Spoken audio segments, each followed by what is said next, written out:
Brothers and sisters of resilience. The battlefield does not forgive hesitation, but it rewards patience. Ukraine proved this when they waited, not with fear, but with strategy. They watched as Russian commanders gathered to celebrate, blinded by their own arrogance, believing their stronghold was untouchable. Strategic patience is not simply waiting, it is the art of knowing when to act.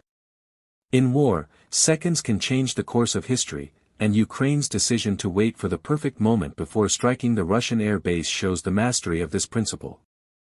Instead of launching a rushed attack that could have cost resources and lives, Ukraine held back, observed carefully, and allowed Russia to trap itself in a moment of arrogance. The Russian commanders believed themselves secure enough to celebrate, confident in their strength, and blinded to the danger creeping just beyond their view. By waiting, Ukraine transformed the battlefield from a place of risk into an arena of opportunity. This patience was not weakness, it was power. It demonstrated the discipline of a military force that refuses to be baited or rushed into making mistakes. Many times, the side with overwhelming force believes that speed and constant offense guarantee victory, but history has proven otherwise. The ones who endure, who study their enemies' habits, who anticipate instead of react, are the ones who turn the tide. Ukraine showed that true strength lies in timing. The strike on the air base was not merely a successful operation, it was the result of measured planning and deliberate restraint. Strategic patience also delivered a psychological victory. By waiting until the Russian commanders were celebrating, Ukraine struck not just at their air base but at their pride. It turned a moment of confidence into chaos, a moment of glory into humiliation. This psychological blow is as important as the physical damage to infrastructure. Commanders who once believed their positions were secure are now forced to live with the fear that every gathering, every celebration, every base could become the next target. This constant uncertainty weakens morale and disrupts the very rhythm of the enemy's operations. Furthermore, this act of patience sends a message to allies and adversaries alike. To Ukraine's supporters, it proves that resources provided to Kiev are being used with wisdom and precision, not recklessness. It reassures the world that Ukraine is not only fighting bravely but also intelligently, with strategies capable of countering even the might of Russia. To the enemy, it demonstrates that brute force alone is not enough to win, superior numbers and firepower mean little when they are outmaneuvered by calculated moves. This fear spreads like wildfire, eroding discipline, breeding mistrust, and weakening morale across the ranks. On the other side, Ukraine gains renewed confidence. They see that no matter how powerful Russia portrays itself, arrogance makes it fragile. Globally, the destruction of the Russian air base while commanders celebrated also sends a symbolic message. It demonstrates that wars are not decided by the size of one's arsenal alone, but by the humility and discipline of leadership. The world witnesses that arrogance leads to collapse, and patience combined with sharp intelligence exposes the cracks in even the mightiest of foes.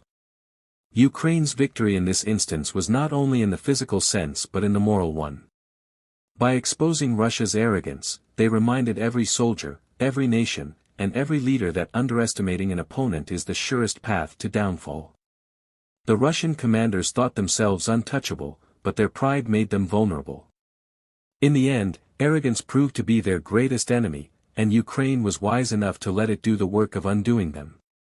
The destruction of the Russian air base was not just another strike in the ongoing war, it became a living symbol of resistance. For Ukraine, this act carried meaning far beyond the battlefield.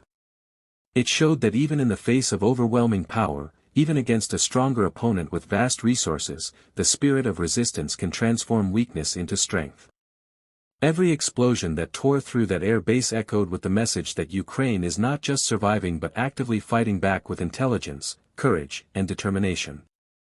This was more than military success, it was a story of defiance written in fire, one that inspired not only soldiers on the front lines but also civilians enduring the hardships of war. Symbols have a unique power in conflicts. They ignite morale, they inspire perseverance, and they remind people why they fight. For Ukrainians who have seen their towns and cities scarred by destruction, the strike on the Russian air base was a reminder that their sacrifices are not in vain. It showed that the enemy, no matter how strong, can be hurt. It restored hope in households that have been carrying the heavy burden of fear and loss. In moments when despair threatens to spread, victories like this serve as powerful reminders that resistance is not futile, it is effective. In essence, the destruction of the Russian air base was not only a military strike but also a testament to the discipline of patience. Ukraine waited because they understood that in war, victory does not belong to the one who fires first, but to the one who fires at the right time.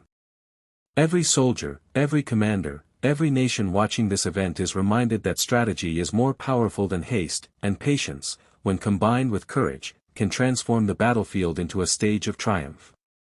Arrogance has always been the downfall of empires, armies, and commanders who mistake power for invulnerability. In the case of the Russian commanders, their decision to gather and celebrate at a vulnerable moment was a reflection of overconfidence, the belief that Ukraine lacked either the capability or the will to strike them where it hurt most. This arrogance blinded them to reality. It dulled their awareness, weakened their caution, and left them exposed to a devastating blow. Ukraine recognized this weakness and turned it into an opportunity, reminding the world that pride is often the first step toward defeat. The arrogance of the Russian forces did not come overnight, it was built through the illusion of superiority. Possessing larger arsenals, greater numbers, and a legacy of projecting military power, Russia's leadership underestimated the resilience and intelligence of their opponent. They believed that mere intimidation would keep Ukraine on its knees. Yet, in that very moment of self-celebration, their overconfidence betrayed them. They assumed their base was untouchable, that their defenses were strong enough, and that their enemy was too weak to strike. It was this very assumption that allowed Ukraine to dismantle their stronghold in a single, well-executed move. Arrogance, when unchecked, creates blind spots. Instead of constant vigilance, commanders relax. Instead of strengthening defenses, they lower their guard. Instead of anticipating counterattacks, they revel in temporary victories. The Russian commanders, celebrating what they saw as secure dominance, created the exact conditions Ukraine needed to launch a strike that would not only destroy equipment and infrastructure but also shatter the illusion of control. This reveals a truth that has echoed through centuries of warfare: when leaders allow ego to dictate their decisions, they expose their forces to disasters far greater than the enemy's weapons alone could inflict. The psychological impact of this arrogance being punished is immense.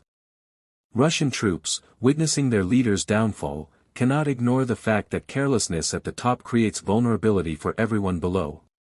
It instills doubt: if their commanders can be caught celebrating in safety and then annihilated, what does that say about their security elsewhere?